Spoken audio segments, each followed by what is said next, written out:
Operation Anvil, the invasion of southern France, was originally planned for June 1944, the same time as the Normandy invasion. Anvil was designed to tie up German troops, which might otherwise be sent to Normandy. Eventually, Allied commanders realized that landing craft shortages made simultaneous invasions impossible.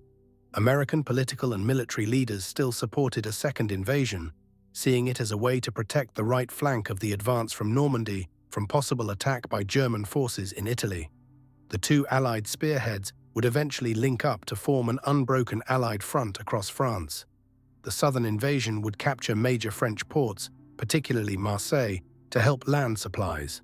From an important political perspective, the southern invasion would allow Charles de Gaulle's Free French troops to play a greater role in liberating their homeland. The British, however, particularly Prime Minister Winston Churchill, opposed Anvil, whose code name had been formally changed to Operation Dragoon.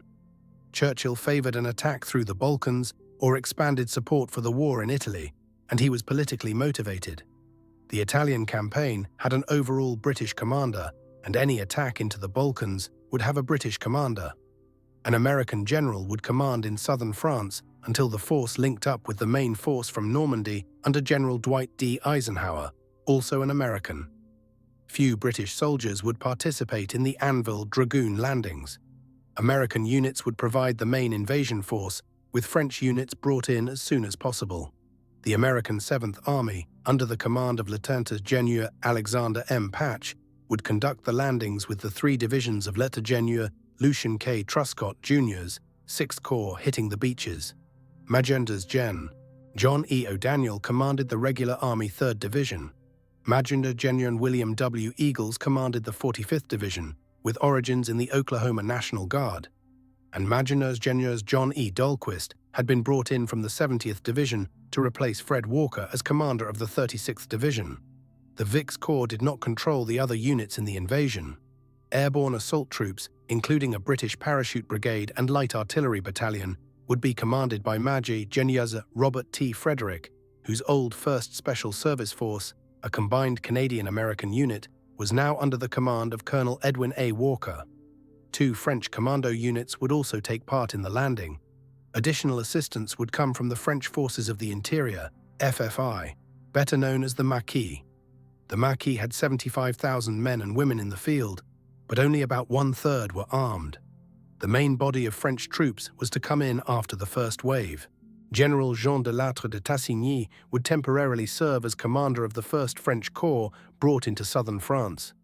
Operations would be upgraded to army level under General Patch. De Lattre was waiving rank so French units could get into the action. When the 2nd French Corps arrived, de Lattre would command the 1st French Army. It would remain under Patch until Lieutenant-General Jacob Devers took command of the 6th Army Group.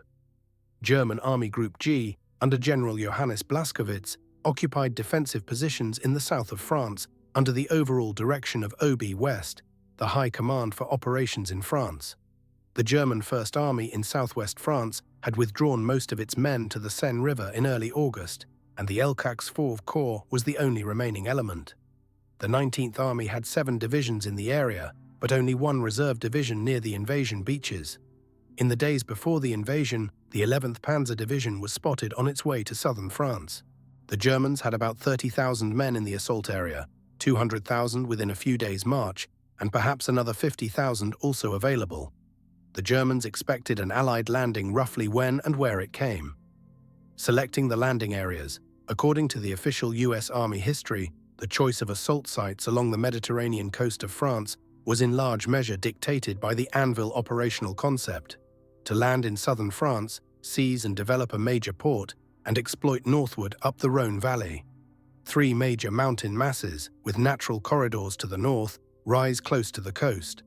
A direct assault against the cities of Marseille and Toulon would require the invasion force to traverse poor-quality, heavily defended beaches. The beaches west of Marseille were first-rate, but the landing forces were likely to encounter areas the Germans could easily flood. The best area for an amphibious assault was the coastline between Toulon and Cannes. Toulon was the first major Allied target, but several smaller ports, including the famous Saint-Tropez, made this area even more attractive. The invasion area was eventually narrowed to the 50 miles between Cape Negre on the west and Théoul-sur-Mer to the east. The 3 US infantry divisions would assault the inner 30 or so miles of this area, with commandos on both flanks. The 1st Special Service Force would begin the attack about midnight on August 15th, landing on 2 islands on the left flank of the beach. These islands were expected to hold extensive German artillery positions. Soon after, French commando units would attack both beach flanks. About the same time, the paratroopers were scheduled to drop in the Le Mouille area, about 10 miles inland, clear it for glider landings, and block German counterattacks. The main landings were to begin at the relatively late hour of 8 a.m. in the Cape Cavalier-Antioch Cove beaches. Daylight was required for accurate bombardment, which the landing forces needed to get sufficient troops and supplies ashore and capture nearby hills. 2 regiments of the 3rd Division would land on the left, capture Saint-Tropez, and head toward Toulon.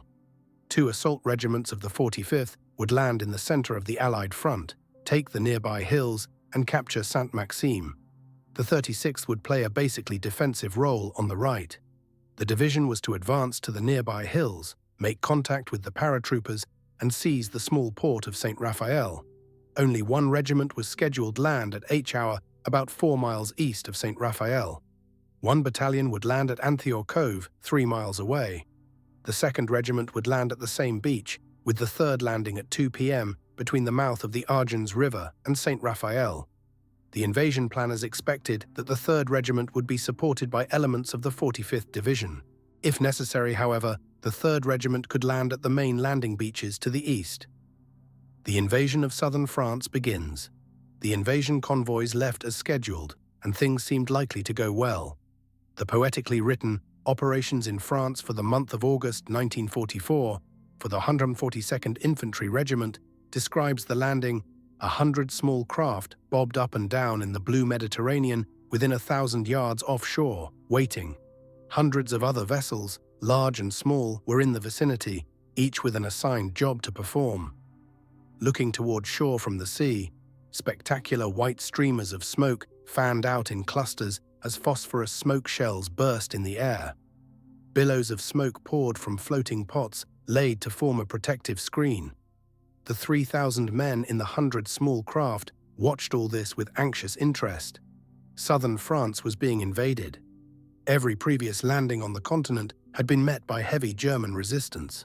In Normandy, the defenders contested the landings on the beaches, and at Salerno on the Italian mainland, they had launched savage counterattacks. There was every reason to expect heavy resistance at the Riviera.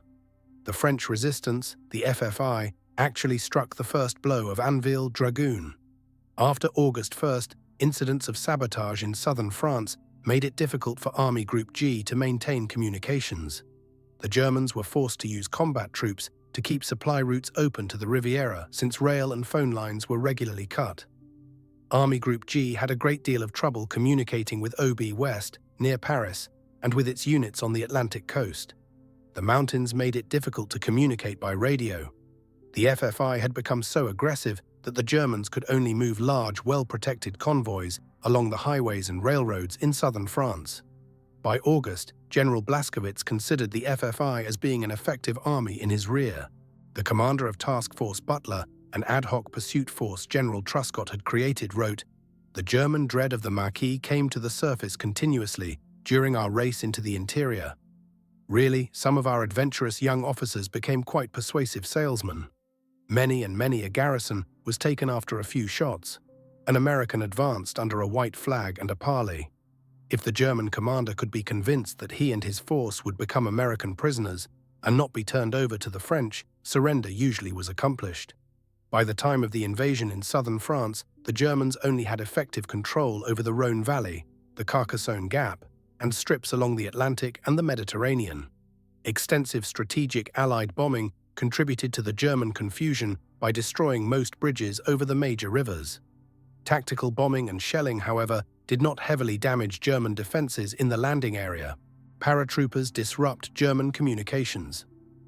Airborne landings in the early morning hours began the actual invasion, as had been done in Normandy.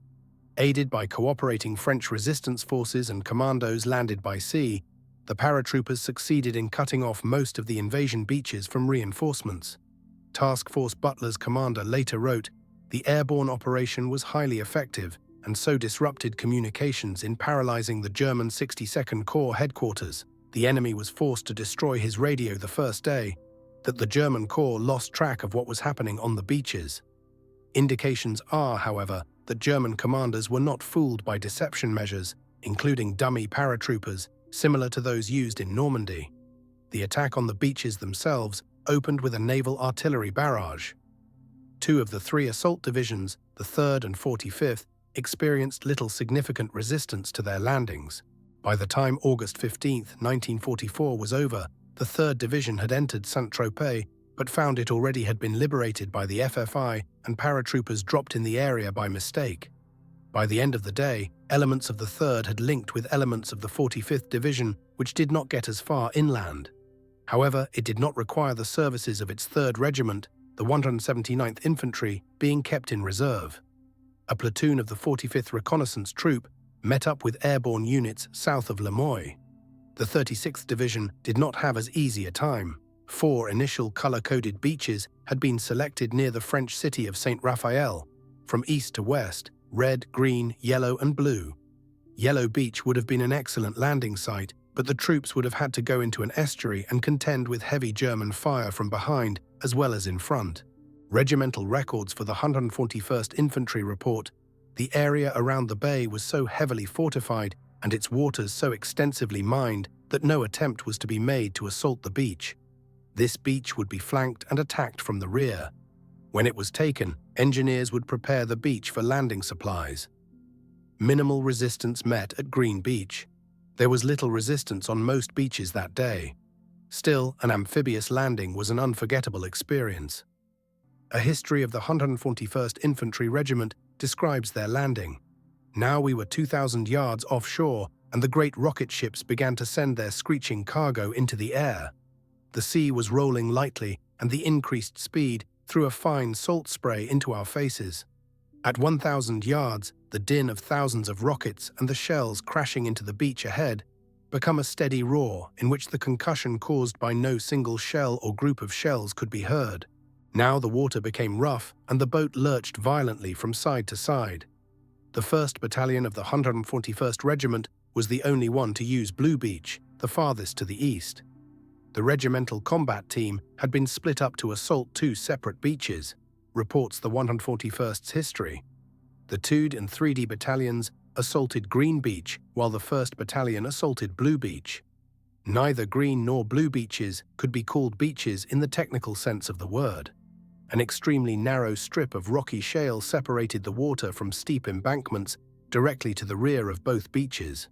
Beyond the coastal highway and railroad, which paralleled the shoreline along the bluff above the beaches, the terrain ascended in height thick to high hills, which in turn arose into a mountainous sector to the north.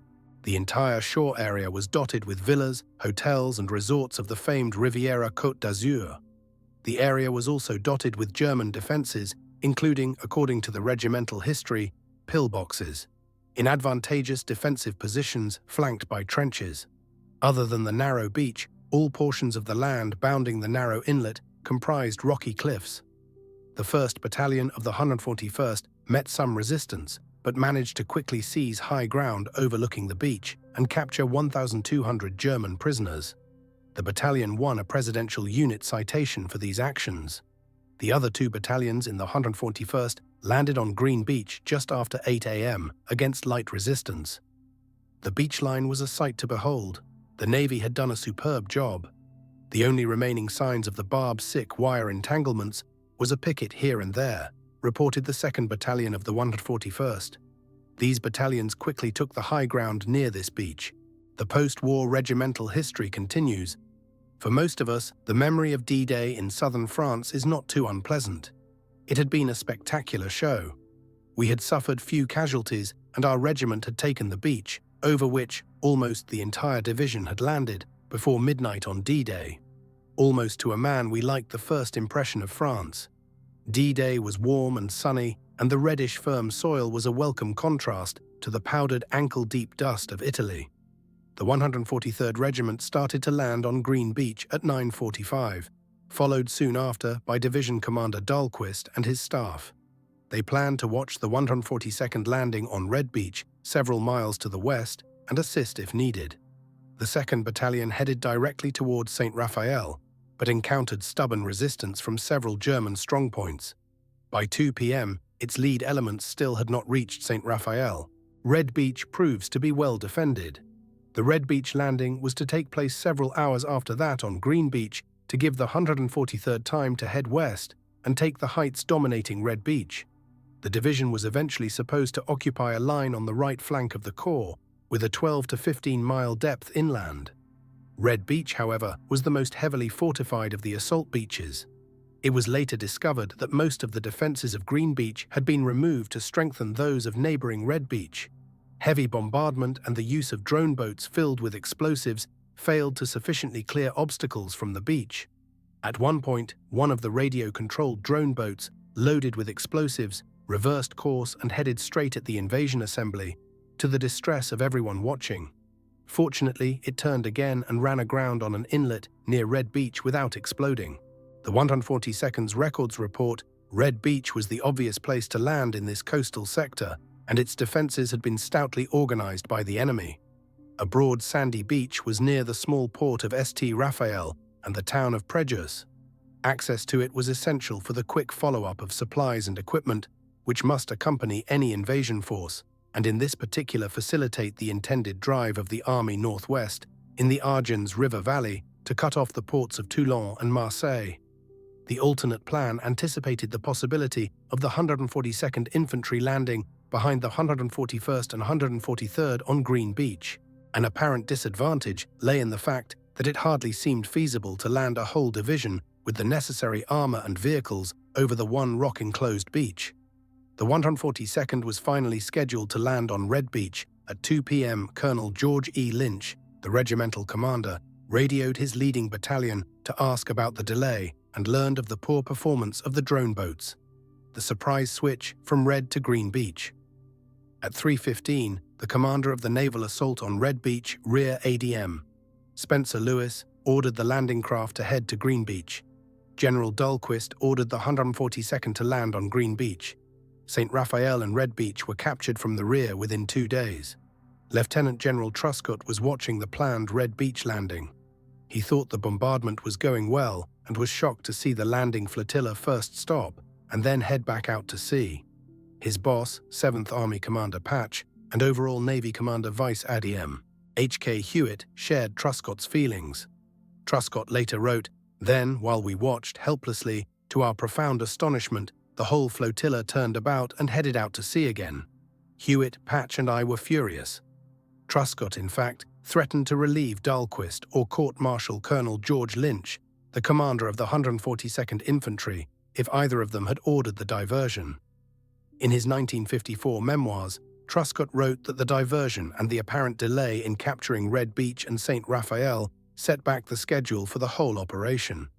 "It was in fact almost the only flaw in an otherwise perfect landing," wrote Truscott. "Failure to carry out this delayed landing as arranged was to hold up the clearing of Beach 264A by more than a day. It was, in my opinion, a grave error which merited reprimand at least, and most certainly no congratulations. Except for the otherwise astounding success of the assault, it might have had even greater consequences. Was avoiding Red Beach the right decision?" Others disagreed. A recent history of the invasion concluded that Truscott's criticism could have been unjustified. Lieutenant Colonel Fred W. Sladen of the 36th Division wrote in his diary, "August 17, 1944, Red Beach is finally opened this evening. Good thing we didn't land there, mines by the thousands and casements and underwater mines and obstacles. We would have taken heavy casualties."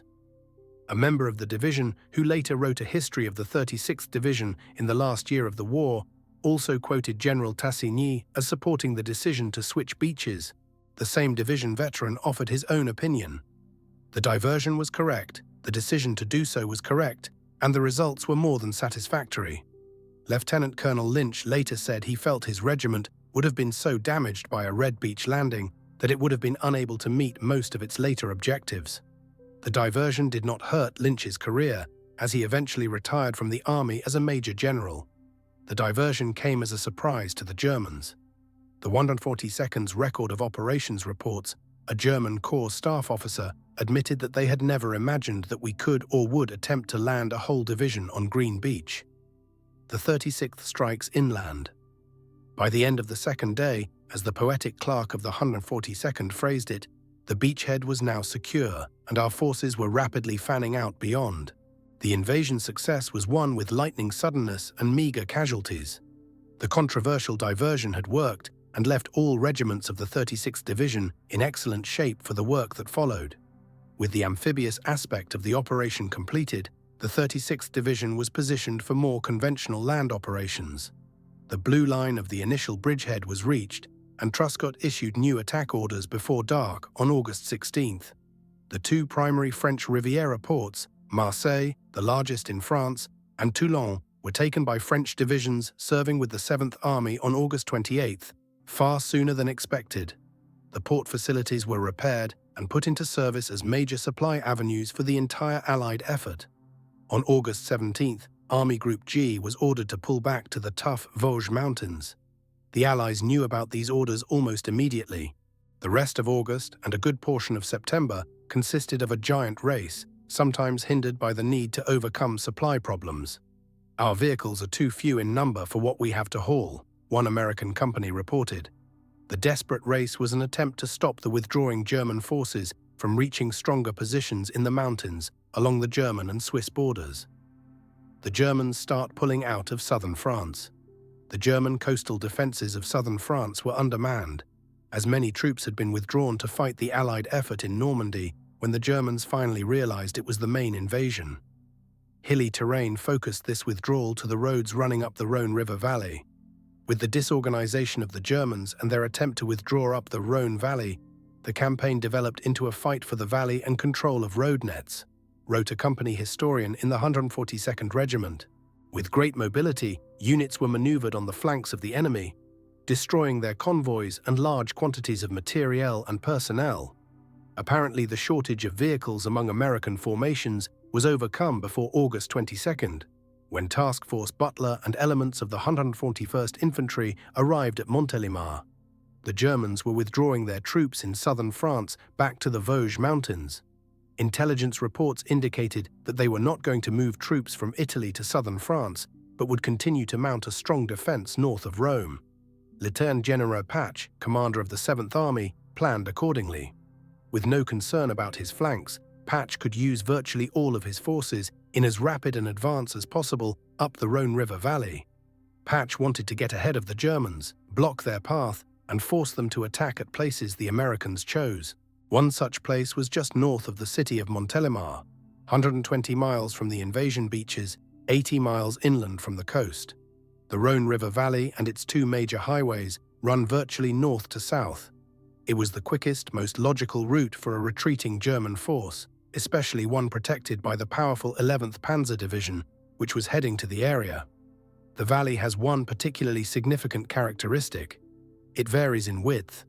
Usually a broad plain, with space for maneuver along its two main highways, the terrain frequently narrows. These bottlenecks are obvious points for defending the valley or stopping a retreating army. Montelimar itself originated as such a defensive position, a Roman fortress at a particularly narrow spot with rugged hills and cliffs near both banks of the river. The area came to be called the Montelimar Gate. Miscommunication with Task Force Butler. Task Force Butler had been created as a rapid movement force to try to block the German retreat.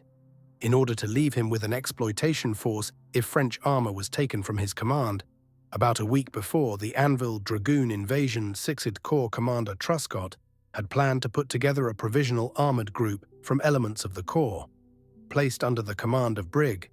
General Frederick B. Butler, the deputy commander of 6th Corps, the force consisted of a motorized infantry battalion, 30 medium tanks, 12 tank destroyers, 12 self-propelled artillery pieces, and a light cavalry squadron with armored cars, light tanks, and trucks.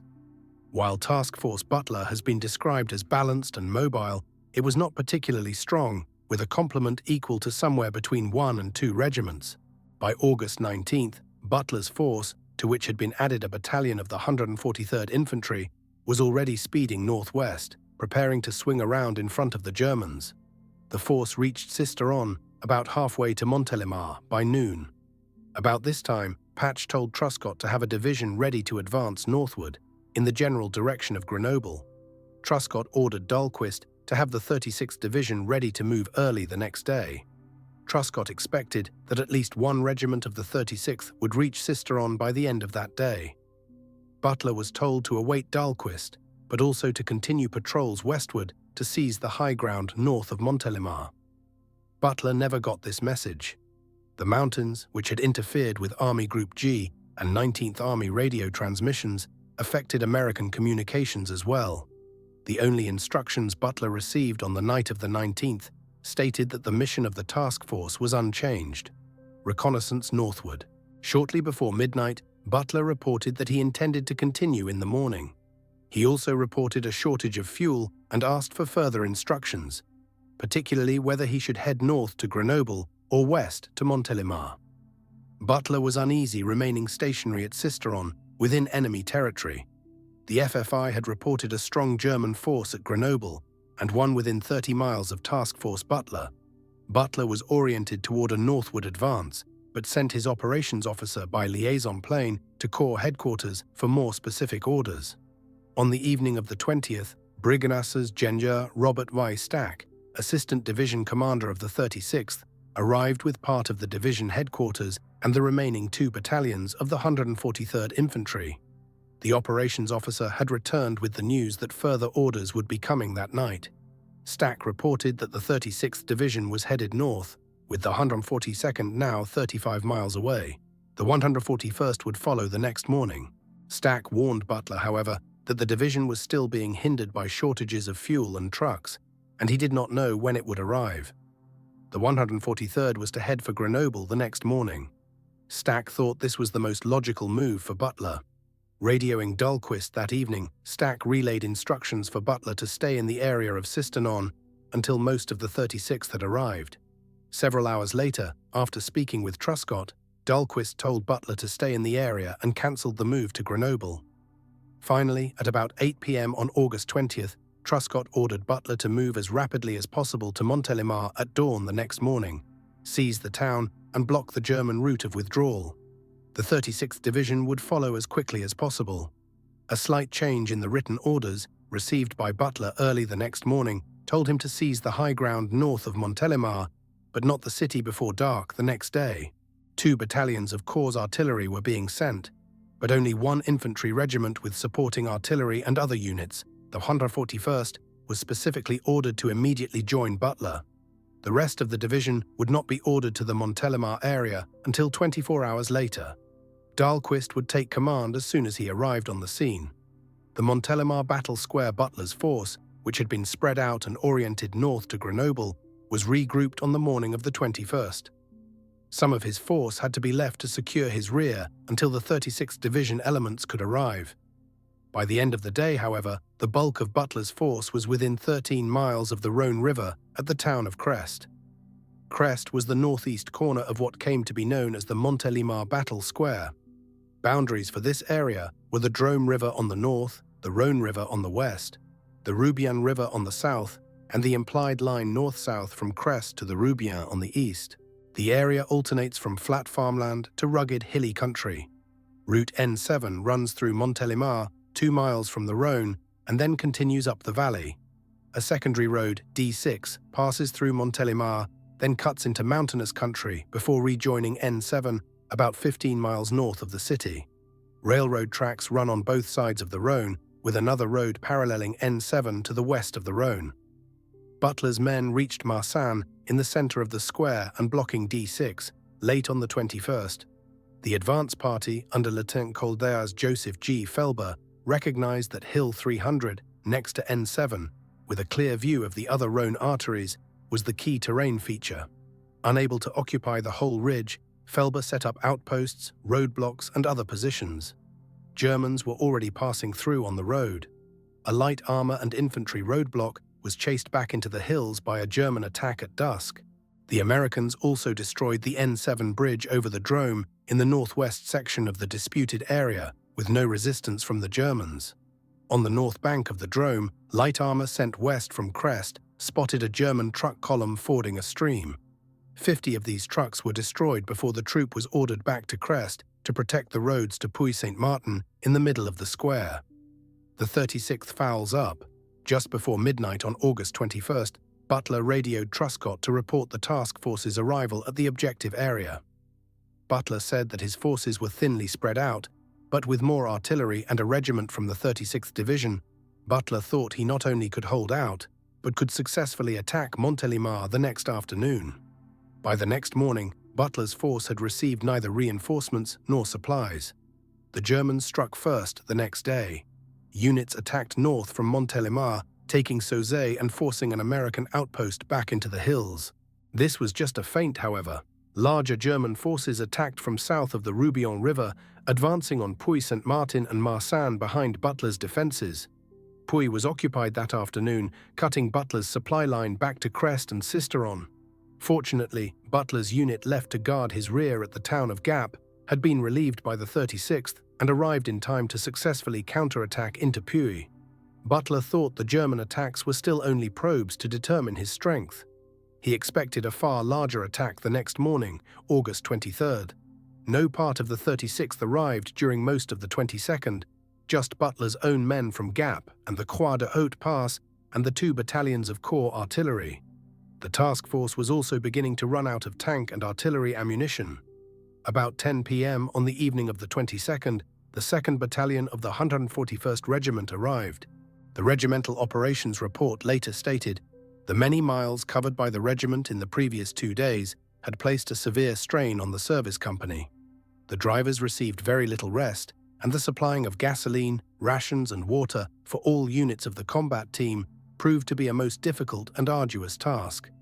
Generals Truscott and Butler would be critical of the 36th Division and its delayed arrival at Montelimar. Butler later wrote that at Montelimar, "Even had the 36th Division swung in behind me rather than continue north to Grenoble, the effectiveness of my position would have been enhanced," and referred to the slowness of the relief at Gap by the 36th. An aide to General Truscott even wrote in his journal for August 21st, 1944, 36th fouled up. The U.S. Army in World War II, also known as the Green Book series, relates, "The lack of reinforcements reflected American indecision. Throughout the day and evening of 21st August, neither Patch nor Truscott had been willing to make Montelimar the major effort. They were still unable to predict when Toulon and Marseille would fall, or confirm the beginning of a complete German withdrawal up the Rhône Valley." Truscott investigates Dahlquist's failure to move on Montelimar. Truscott finally ordered Dahlquist to start moving toward Montelimar at 11 p.m. on August 21st. That evening at 9 p.m., the 141st was in Digne, 80 direct miles southwest, more by road, from Montelimar. Most of the division was still swinging north toward Grenoble in accordance with its latest orders. Division orders instructed the 141st to move toward Aspress-sur-Beach, on the route to both Grenoble and Montelimar, and still less than halfway toward Montelimar. The 141st itself had just completed, not long before midnight on August 19th, a sharp action in capturing the town of Callion, only 16 miles from the beach. The next morning, Truscott flew to the area around Montelimar to find out what was causing the delay in movement. He remembered flying to the 36th Command Post just before noon on August 22nd. A staff officer of the 141st, present when General Truscott arrived, later recalled that the Visi Corps commander's plane landed on the highway between Aspress and Sisteron, where the 141st was moving, mostly by foot, toward the division headquarters at Aspress. General Truscott got out of the plane and introduced himself. "I was traveling in a jeep with 141st Regiment Commander Colonel Harmony. We told General Truscott we were en route to the division CP to get instructions on our next employment. He got into the jeep with us, and we hastened to the division CP in Aspress. We were met by Colonel Stuart T. Vincent, the Chief of Staff, who said that General Dahlquist was up front somewhere. He had no means of communicating with him. Truscott asked Vincent if he had received the message which he, Truscott, had sent the night before, telling Dahlquist to get the division to Montelimar as quickly as possible, with the mission of blocking the highway. He said that was the key to stopping the German 19th Army. Vincent had no knowledge of the message, but Truscott demanded that the message sent a chief check. The sergeant found that the message had been delivered late the night before to Lieutenant Colonel Fred W. Sladen, the Division G3 operations officer. Apparently, Sladen had not thought to awaken Dahlquist. When Sladen got up the next morning, Dahlquist was gone. Sladen then went to Gap and Grenoble with Stack, the assistant division commander. He appears not to have mentioned the orders to Stack. There is no mention that Truscott had asked to have his orders confirmed by Dahlquist. Truscott was bitterly disappointed, remembered the staff officer of the 141st, and he turned to Harmony and told him to get his regiment to the west, in the vicinity of Crest, as soon as possible. He then turned to Vincent and told him to get in touch with General Dahlquist by whatever means possible and inform him to get his forces to Montelimar as soon as possible. Truscott returned to his command post and sent Dahlquist written orders. He expressed disappointment with the 36th Division's deployments. According to Truscott's memoirs, he emphasized that the primary mission of the 36th is to block the Rhone Valley in the gap immediately north of Montelimar. For this purpose, you must be prepared to employ the bulk of your division. If this operation develops as seems probable, all of your division will be none too much in the Rhone Valley area. The 19th Regiment was to replace the 143rd at Grenoble, with the 45th Division eventually assuming responsibility for that area. Truscott also sent a convoy of fuel trucks to the 36th, enabling the rest of the 141st to join Butler. Telephone conversations with Dahlquist, on a line finally opened, stressed the basic orders, though making a few changes in details. The confusion with the 36th finally seems to have been straightened out on August 23rd, when the division began to shift westward to block the Rhone Valley. The bulk of the 11th Panzer Division had actually gotten south of Montelimar. The division's reconnaissance battalion had fought with Butler on the 22nd, while most of its elements were blocking roads leading to the Rhone from the east and the landing beaches. The division was then ordered to move northward, take the high ground around Montelimar, and secure Highway N7 running northward. The 198th Infantry Division was also ordered to the area. Fortunately for Butler, Dahlquist, and Truscott, the Germans had the same supply problems as the Allies. The first elements did not reach the Montelimar area until August 23rd, with the rest not expected until the next day, but the Germans still intended to seize the initiative. The difficult terrain provided one final obstacle to the immediate execution of Truscott's order, and the records of the 141st Infantry describe it. The country through which the regiment traveled was mountainous, comprising portions of the French Alps. A good highway was available most of the way, but the Germans had made enough demolitions to cause numerous detours. The enemy had evidently left the sector very hurriedly, as there were many places where effective demolitions could have appreciably held up the motor columns. This mountainous region was a stronghold of the FFI, French Forces of the Interior, and the information and assistance furnished by this force was invaluable. It was extremely improbable that the Allied thrust so far north in a few days could have been accomplished without their aid. The 141st's fullest 168-hour weeks of the war fighting started again with the arrival of the lead elements of the 141st. For us, as a regimental history of the 141st put it, Montelimar and the week from August 24th to the 30th was one of the fullest 168-hour weeks of the war. Colonel Harmony was with the 2nd Battalion and received his regimental assignments from General Butler. The 2nd Battalion was assigned to attack Montelimar itself, with a jump-off point about 5 miles from the city. 3 German probes were fought off during the day. Fortunately for Task Force Butler, formally abolished on August 23rd, but still together, and the 36th, the Germans also did not have full strength in the Montelimar area. Company A of the 1st Battalion was able to seize the north slope of Hill 300, about 5 miles north of Montelimar, without opposition. Germans launched successful counterattacks. The main American attack of that day came down Highway D6 through Sauzet, aimed at Montelimar. Troop B of the 117th Cavalry Reconnaissance Squadron moved out with Company F, the leading element of the 2nd Battalion. Tanks and tank destroyers had not arrived in time for the attack. As the battalion commander later remembered, we reached a point a little more than a kilometer from Montelimar when we got into a heavy firefight with the Germans. Our attack was actually brought to a halt by a combination of an intense grass and brush fire, and by the Germans. Butler had yet not blocked Highway N7, though on the afternoon of the 23rd, Truscott ordered all Rhone Valley roads blocked. Both battalions were counterattacked that evening and night, but held their positions. However, the Germans began to infiltrate around the units on the maze of area roads. The 2nd Battalion mission changed from an attack on the town to withdrawing to presumably better defensive positions north of the road east from Montelimar. Both units were alerted to expect a German attack the next morning. The rest of the 36th Division was on its way, but still not quickly. Increasingly strong German counterattacks started the next morning. One was against 2nd Battalion. The battalion's commander, Lieutenant Colonel James H. Critchfield, later recalled, "At dawn the next morning, we again attacked, with Company F in the lead. We were quite successful, and they actually reached and cut Highway 7 just north of Montelimar. After a while, they launched an attack out of the village. The situation stabilized and turned into a fight that raged throughout the day. I can only describe it as intense. During the day, we had a series of attacks against us of varying intensity. Gradually, we were forced back into a perimeter defense. Our connections to the rear were very tenuous. We really didn't have a rear area except for those up near Marsan. There were no stable lines at this time. American units were holding on in the general area, aided by artillery and other supporting elements.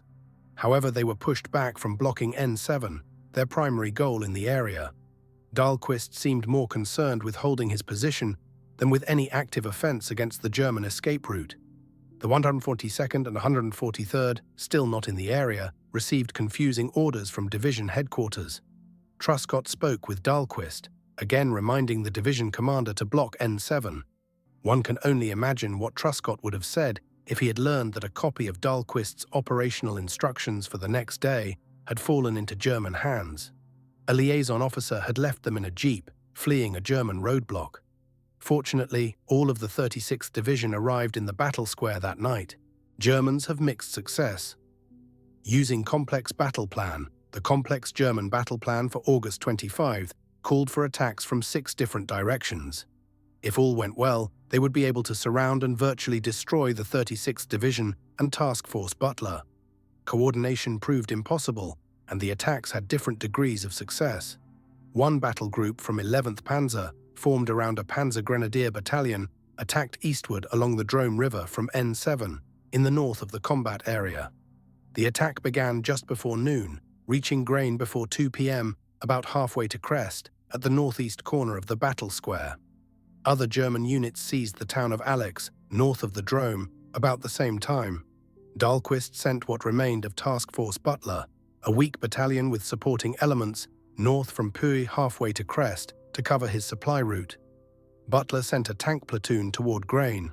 It was not able to retake the town, but set up a blocking position just outside it.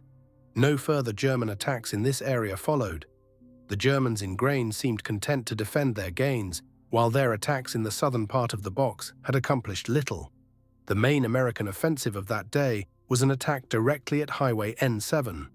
The Hill 300 La Coucourde area, about 5 miles north of Montelimar, was left unprotected by the Germans for most of the day. However, defending a 6-mile front made it impossible for Colonel Harmony to put together a 141st Regimental attacking force until late in the day. About 4 p.m., units of the 2nd Battalion, 143rd Infantry, secured the northern portion of Hill 300. The 1st Battalion, 141st Infantry, moved directly at the highway. Elements of the German battle group supposed to be in the area arrived, but were fought off. By 7 p.m., an American rifle company, later reinforced by a second company, 4 tanks, and 7 tank destroyers, had set up a roadblock. German traffic was again piling up south of Montelimar. American artillery kept the Germans from assembling for a counterattack until nightfall, but Colonel Harmony was concerned about whether the road could be held. German pressure against the rest of his regiment was making it impossible to reinforce the blocking force. He was having trouble keeping it supplied. The colonel suggested the force retire into the nearby pass at Hill 300 for the night, blowing up several bridges before leaving. They could return in the morning. Dahlquist vetoed this idea in compliance with Truscott's orders. By this time, Major-General Wendt von Wietersheim, commander of the 11th Panzer Division and acting commander of a temporary corps combining the 11th and the 198th Infantry Division, had become annoyed with the failure of his plans and of his men to keep the road open. He organized an attacking force from what he could scrape together near Montelimar and personally led a midnight attack on the roadblock. By 1 a.m., 3 of his tanks and 6 tank destroyers had been knocked out, with the rest of the force dispersed. Wittesheim sent some of his forces to seize the high ground over the highway to prevent an easy American attack in the morning. When the fighting on the 25th and early on the 26th ended, neither side had done particularly well. Dahlquist had still used little of his strength, with most of the 142nd and 143rd having seen virtually no action. The Germans had opened the road, but that was all they had accomplished. Their forces were spread out, vulnerable to attack at weak points. On August 26th, Truscott ordered the 45th Division to send the 157th Regimental Combat Team and the 191st Tank Battalion north to the Montelimar Battle Square area. Part of the force arrived on the 25th to be used as the 36th Division Reserve. The rest, arriving the next day, stayed at Crest as Corps Reserve. The 3rd Division was also on its way to the area. No major German units arrived, though part of the LXXXV Corps was still heading toward Montelimar from the south. However, von Wittesheim asked to be relieved of responsibility for the acting Corps command, so he could just handle 11th Panzer. Lieutenant Baptist Kneis, commander of the LXXXV Corps, was given control of the Germans' troops in the Montelimar area. The 3rd Battalion fights valiantly. The only offensive action Dahlquist planned for the 26th was an attack by Butler through the Condillac Pass to restore the roadblock. The major portion of this attack started in the early afternoon. Butler sent 2 rifle companies of the 3rd Battalion, 143rd Infantry, over the northern slope of Hill 300. As they neared the highway, they were reinforced by a platoon of medium tanks and some tank destroyers moving on the road directly out of the pass. The attacking Americans ran into Germans both moving up from the south and attacking down from the north, and the best they could do was hang on to Hill 300 after again being pushed off the road. The tanks and tank destroyers withdrew. Efforts by the 143rd in the next few days were also unsuccessful. The commander of the 3rd Battalion later remembered the battle. "We didn't have much trouble taking the high ground, but we had trouble keeping it. Fortunately, we had good artillery communications, and they were blasting the valley. As the Germans attacked over our positions, we called the artillery down on our own location. There was nothing else we could do." The presidential unit citation the 3rd Battalion 1 described the rest of their battle. The following day, when attacked by an enemy force of battalion strength, units of the battalion fought valiantly to repel the attackers and inflict upon them an estimated 30% dead, while other units of the battalion courageously beat off successive enemy tank and infantry attacks from the north. The members of the battalion directed thousands of rounds of mortar fire into the enemy, blocking the highway with the debris of destroyed vehicles and trucks. On 29 August 1944, the enemy in overwhelming numbers desperately attacked the battalion and succeeded in infiltrating through and dividing it into small units. Although completely isolated from other units and faced with possible annihilation, the members of the 3rd Battalion fought furiously to hold their positions, and by mid-morning had completely beaten the hostile forces, who suffered tremendous losses in personnel and equipment. During this action, the 3rd Battalion captured more than 600 prisoners, including the commanding general of the German 198th Infantry Division. Blocking of the main Germans' escape routes through the Rhone was intermittent and mainly accomplished by artillery. Although effective, the US artillery was short of ammunition and unable to do as much damage as possible on the steady stream of German targets. The 3rd Division was hampered by supply and transportation shortages in getting to the combat area. Units of the 36th Division could not move as fast as hoped in the battle square itself. Truscott confronts Dahlquist. Truscott, however, was able to travel. He arrived at Dahlquist's headquarters on the morning of August 26, intending to remove Dahlquist. Truscott complained that Dahlquist had failed to carry out instructions to block the highway and was sending in faulty situation reports. Truscott wrote that he told Dahlquist, "John, I have come here with the full intention of relieving you from your command. You have reported to me that you held the high ground north of Montelimar and that you had blocked Highway 7. You have not done so. You have failed to carry out my orders. You have just 5 minutes in which to convince me that you are not at fault." Dahlquist blamed much of this on the confusion of battle, including one case in which the wrong hill was taken. German attacks in the northeast corner of the square, at Crest and Puy, made the defense of these towns necessary. Supply and transportation shortages made it impossible to concentrate sufficient combat power on Hill 300 or to establish a permanent physical block across Highway N7. Truscott saw the terrain difficulties but ordered further attacks the next day. Though Truscott remained unhappy, Dahlquist kept his job. The author of the 141st's regimental history later wrote, "In the fighting around Montelimar, operations were often in a confused state. Near Crest, a fleeing Jerry motorcyclist approached a crossroads near the division command post. Standing there was one of the faithful division MPs attempting to keep straight the mobile affairs of the 36th. Seeing the Jerry speeding toward him in frantic flight, the MP, following the dictates of his habits, helpfully waved him on.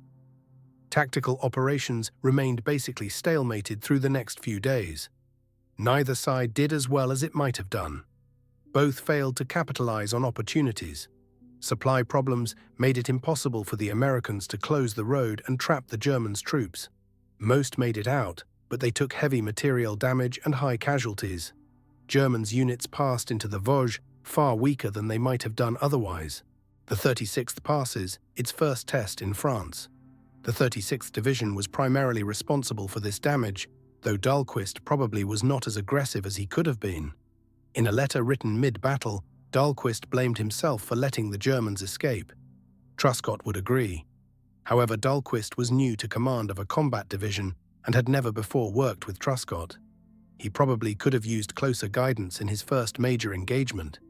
He definitely could have used more supplies, transportation, gasoline, and ammunition.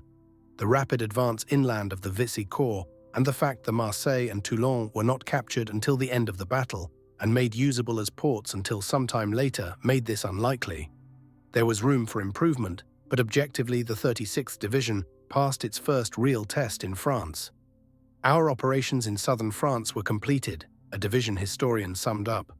Ahead of us, behind misty grey curtains of rain and fog, rose the formidable Vosges Mountains, which no army had ever before managed to penetrate in force.